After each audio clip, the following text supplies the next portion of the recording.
बातमी आहे मुख्यमंत्री पदाच्या चेहऱ्यासंदर्भातली। मुख्यमंत्री पदाच्या चेहऱ्याचा आत्ता विचार करण्याचं कारण नाही असं वक्तव्य केलंय शरद पवार यांनी। मुख्यमंत्री पदाचा निर्णय निकाल लागल्यानंतर संख्याबळावर घेतला जाईल अशी ही स्पष्टोक्ती शरद पवार यांनी केलेली आहे। 1977 मध्येही सर्व एकत्र आले, निवडणुकीनंतर मात्र मोरारजींचं नाव समोर आल्याचं शरद पवार म्हणाले। स्थिर सरकार देणं हेच आमचं उद्दिष्ट असल्याचं शरद पवार यांनी सांगितलेलं आहे।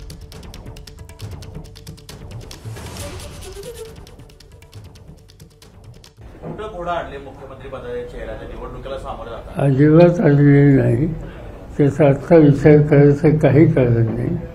अनेक वेळा असं घडलं की नेतृत्व कोणी करायचं ही निवडणूक झाल्याच्या नंतर संख्या असल्याच्या नंतर निर्णय घ्यायचा असतो। आज कशाचा काही फटका नाही, अजून बहुमत आहे, बहुमत मिळेल असं वातावरण आहे, त्याच्यामध्ये शंका नाही। पण त्यासाठी आत्ताच काही मांडणी करण्याची आवश्यकता नाही आहे। एबीपी माझा, उघडा डोळे बघा नीट।